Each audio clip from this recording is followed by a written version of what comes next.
Bonjour à tous et bienvenue pour travailler avec l'énergie de ce nouveau portail.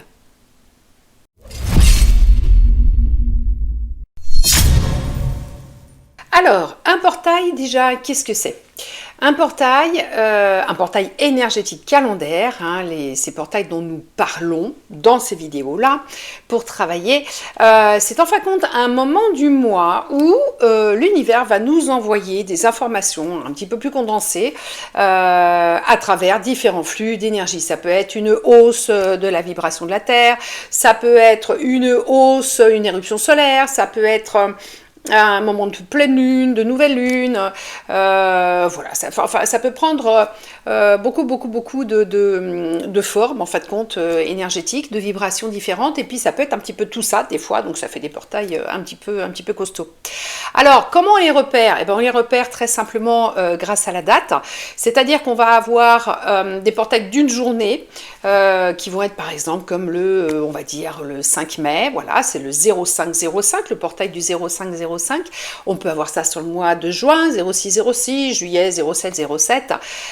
Et ensuite, on va avoir des grands portails qui vont avoir lieu par exemple au mois de janvier, puisque l'ouverture de ce grand portail va être du 1er janvier 0101, fermeture le 10 janvier 1001, donc 1001.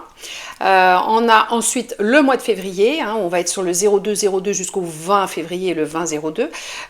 Mois de mars, le plus grand, le 0303 jusqu'au 3003, alors là c'est carrément tout le mois où on travaille.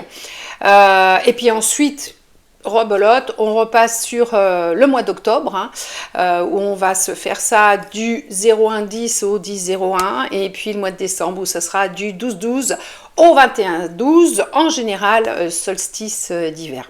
Voilà.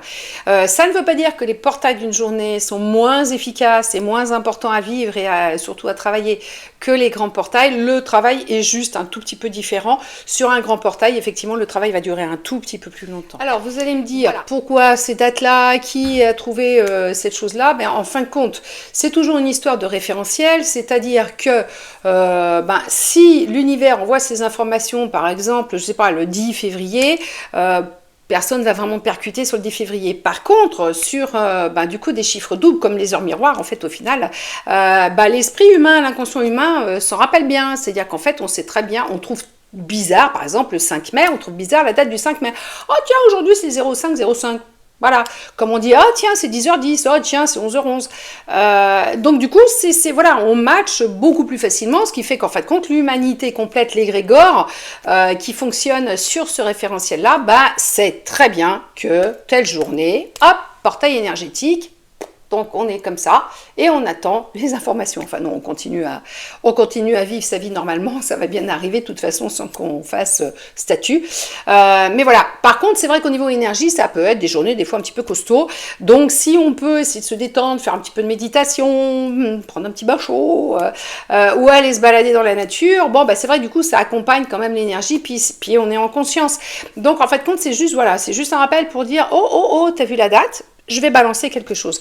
Et du coup, c'est très très pratique pour l'univers puisqu'il sait que pour toutes les personnes qui sont éveillées, tout le monde est au rendez-vous le 7 juillet en disant « Ah, portail, allez c'est bon, aujourd'hui je vais en apprendre plein en fait au final ». Voilà, donc maintenant on va voir l'énergie de notre mois.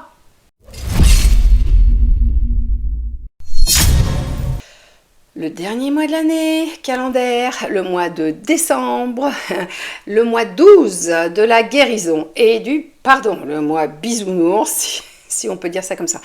Donc, on en a bavé toute l'année et maintenant, il faut se reposer un petit peu. Donc, on a mis sur place des projets, on les a mis dans la matière, on les a après essayé d'équilibrer, faire la paix avec le passé, accepter les manifestations, accepter que les choses qui n'aillent pas dégagent de notre vie, accepter tout ça. Maintenant, on se repose. Voilà, on en a plein, la casquette. Et puis, on est très relié à cette énergie de Noël. Alors, qu'on le veuille ou qu'on ne le veuille pas, c'est-à-dire qu'en fait, on peut être comment dirais-je, voilà, dans les religions qui fêtent Noël. Donc là, on est concerné par, mais aussi, si on n'en fait pas partie et qu'on vit quand même, on va dire, un petit peu plus dans le monde occidental, enfin, là où majoritairement on fête Noël, on est embarqué dans cet égrégore, en fin de compte, de Noël. Alors, il y a des décos partout, il y a des cadeaux partout, et même certaines fois, moi j'ai connu des personnes qui n'étaient pas du tout dans cette religion-là, qui, le jour de Noël, faisaient quand même des petits cadeaux, même sans être liés à toute l'histoire qui est avec.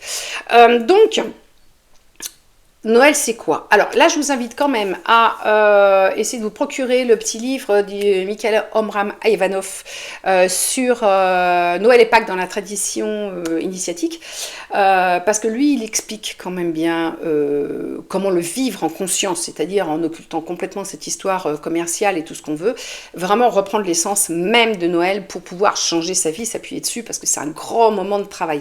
Bon, mais si on reprend simplement le concept de Noël, c'est repas en famille, bon, en croisant les doigts que tout se passe bien, on doit être dans cette énergie de pardon. C'est-à-dire qu'en fait, Noël, c'est pareil, quand on est quand même un peu dans l'amour de l'autre, on a du mal à avoir des gens tout seuls le jour de Noël. On se dit non, c'est pas possible, on peut pas passer Noël tout seul. Donc ça permet d'avoir un élan du cœur, malheureusement peut-être une fois dans l'année, mais enfin bon, c'est déjà un minimum. Et puis, quand on est à table, du genre avec des personnes familiales ou amicales avec lesquelles on s'est un petit peu embousilé la tête dans le courant de l'année ou voire avant, et qu'on est bien obligé de partager un tout petit peu Noël parce que c'est le repas de famille, donc on essaie de réunir tout le monde, et ben c'est là où il faut travailler cet élan du cœur et cet élan du pardon. Il faut pardonner aux gens. Le plus beau cadeau que vous puissiez vous faire, c'est de pardonner. Déjà, de savoir demander pardon, ça c'est un sacré truc, mais aussi de pardonner. Et là, ça apaise complètement, ça permet d'atteindre le lâcher prise, ça permet de passer dans une autre dimension de vie. Et il n'y a strictement aucune raison d'en vouloir aux gens. Voilà, donc il faut pardonner, pardonner et pardonner. Même ce qu'on peut penser impardonnable, en faisant un gros travail sur soi, on y arrive. Mais c'est pas facile. Bon. De toute façon, distribuer de l'amour aux gens, c'est ce qui est plus difficile. Parce que aimer des gens avec qui ça va bien, bon, c'est simple, hein. Mais par contre, essayer de faire un effort d'amour, et c'est là où on est sur l'amour inconditionnel, le fameux, contre quelqu'un qu'on n'aime pas, et ben là, effectivement, là par contre, c'est quelque chose, hein. Là, ça fait plaisir à l'univers parce que l'humain, il est sur Terre pour aimer l'autre. Voilà, pour aimer l'autre, pour reconnaître l'existence de l'âme de l'autre, et pour du coup, voilà, faire ce travail-là. Sauf que bon, quand on voit tout ce qui se passe sur la planète, on est loin du compte. Bref, on est là-dedans. Et l'amour guérit tout. Voilà, plus vous êtes dans l'amour, la bienveillance, le détachement, le non-jugement, mieux vous allez, parce que moins vous êtes énervé. Voilà, déjà. Et donc, du coup, on a cette guérison intérieure. La guérison intérieure, la vraie, ne vient que par le pardon et l'amour inconditionnel de l'autre. Voilà. Donc, on est dans cette énergie de Noël où quand même, techniquement parlant, Jésus est venu là par amour de l'homme, s'est sacrifié et voilà et tout ça, pour essayer de rallumer les petites ampoules d'amour. Bon, il n'y a pas que lui qui a fait ça, mais enfin bon, bref, voilà, on est sur Noël, donc c'est là-dedans. Donc on est sur cette énergie-là, vraiment, où il faut essayer de pardonner au maximum, quoi. Voilà, hein, c'est le moment idéal. Bon, on est dans l'énergie du Sagittaire. Le Sagittaire, c'est quoi? C'est qui? C'est cette espèce de centaure qui a donc 4 sabots sur Terre, qui est un corps d'homme, qui vise la Lune. En fait, il vise la Lune. Quand on a bien fait tout son travail et puis qu'on a bien évolué, la Lune, en fait, on l'a décrochée parce que normalement, au mois de décembre, on a dû déjà, enfin, on doit être dans les résultats de tout le travail qu'on a mis en place depuis le 1er janvier. Donc la Lune, on l'a ramené à soi. Le Sagittaire, c'est le signe de la confiance en soi. C'est le signe, du coup, voilà, il a ses 4 sabots par terre. Il ne faut pas qu'il soit bancal, parce que s'il est bancal, sa flèche, elle ne va pas atteindre sa cible. C'est lui qui est capable de vision beaucoup plus loin dans sa vie, qui est capable de voir les choses, en fait, qui vont se mettre en place. Donc, en fait, on est dans cette énergie-là. On reprend confiance en soi. On reprend son autorité intérieure. Et quand on est vraiment axé sur cette autorité intérieure, automatiquement, on est plus juste avec tout le monde, en fait. Et du coup, le pardon est beaucoup plus facile. Voilà. Et bien évidemment, le travail est complètement en rapport avec ça.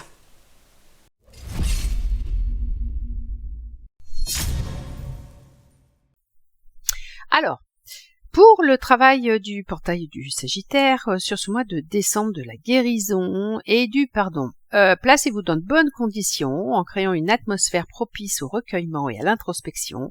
Vous mettez ce que vous voulez, ce qui vous parle, des bougies, de l'encens, de la musique zen, la lumière tamisée, tout ce qui vous parle et qui vous apaise. On va continuer donc à travailler sur tout ce qui a été fait depuis le début de l'année. Vous prenez un moment de relaxation pour bien vous connecter à vous-même et on va reprendre la méthode de double liste qui sert très souvent dans les différents travaux que je propose. Ça permet de prendre de la hauteur sur les actions et ça met en lumière les blocages. Voilà. Le but de ce portail, c'est guérir les blessures de l'année pour se réunifier. Ça, c'est le travail du mois de la guérison. Donc, sur la même feuille blanche et vierge de toute écriture, vous ne raturez pas. Si vous raturez, vous recommencez. Vous allez établir 2 listes côte à côte. Une de tous les événements et signes positifs annonciateurs de guérison dans votre quotidien depuis le début de l'année et en particulier ce mois-ci. Et à côté, donc mettez la liste à la limite positive à gauche et à droite la liste négative. Donc à côté, vous allez dresser celle des événements négatifs non réglés depuis janvier ainsi que les plus récents. Alors, vous avez tranquillement jusqu'au 21 décembre pour réaliser cette liste jour après jour. Il ne s'agit pas de tout coucher sur l'ouverture du portail. Vraiment, vous prenez votre temps. C'est vraiment un mois d'introspection, puisque on va arrêter justement cette liste sur le 21 décembre, donc sur le solstice d'hiver. Et le solstice d'hiver, c'est quand même l'énergie la plus yin qu'il puisse y avoir de l'année, donc la grosse énergie d'introspection. Donc il faut en profiter justement pour régler la fin de ce travail sur cette grande journée du 21-12. Donc, c'est une liste qui peut prendre plusieurs pages. Vous y pensez tous les jours, vous ajoutez des lignes, vous ne vous précipitez pas, vous prenez le temps du portail en entier pour ajouter ces éléments sur la liste ou les enlever. Vous regardez cette liste quotidiennement le plus objectivement possible en faisant appel à l'univers pour vous aider à voir clair dans votre ressenti vis-à-vis de ces points douloureux. Le sont-ils réellement douloureux ? Ou est-ce que c'est pas votre mental qui en fait toute une montagne alors qu'au final, allez, bien pris, un petit peu dans le lâcher prise, on se rend compte que non, tout compte fait, c'est pas si important que ça.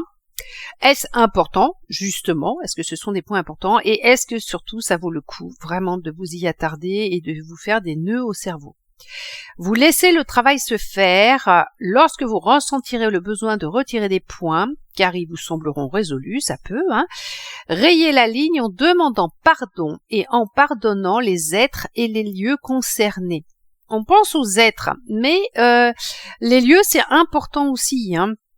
Vous pouvez par exemple être parti passer des vacances à tel endroit et le lieu énergétiquement était pas top, vous vous êtes senti mal de A à Z dans le lieu, les gens étaient peut-être pas trop mal mais le lieu vraiment vous a pourri les vacances. Ça c'est un truc à marquer en fait au final. Voilà. Donc si vous notez des noms précis, veillez surtout à ne pas le faire avec du ressentiment. Restez dans le constat le plus objectif possible, sans haine et sans rancœur. Vraiment, restez dans le constat. Le jour de la fermeture, prenez un moment de relaxation pour bien vous connecter à vous-même et reprenez la double liste que vous avez établie durant ce portail. Normalement, il ne doit y rester que ce que vous n'êtes pas parvenu à régler vous-même. C'est le moment de demander de l'aide à l'univers en remettant entre ses mains expertes la solution des déséquilibres notés sur votre feuille. Portez cette liste sur votre cœur et demandez que vos guides et toutes les énergies de l'univers vous aident à solutionner en douceur ces derniers points noirs restant sur votre liste dans l'amour et la lumière pour toutes les personnes concernées. Une fois cela fait et ressenti intérieurement, vous déchirez la liste en deux, vous brûlez le côté négatif et vous portez sur votre cœur la liste positive seule avant de la ranger avec les autres listes de travail dans votre boîte spéciale à vœux qu'on a fait au 1er janvier. Voilà.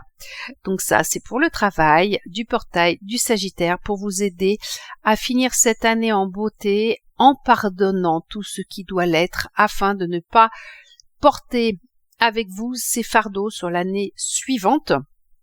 Et puis surtout vraiment à aborder une nouvelle année calendaire le plus allégé possible, moralement, émotionnellement et même physiquement, puisque on sait très bien que les blocages créent des blocages aussi dans le physique.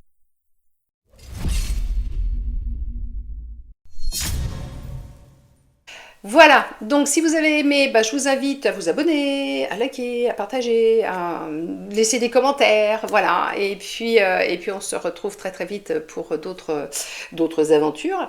Et surtout n'oubliez pas, parce que décider de changer votre vie, ça peut être maintenant.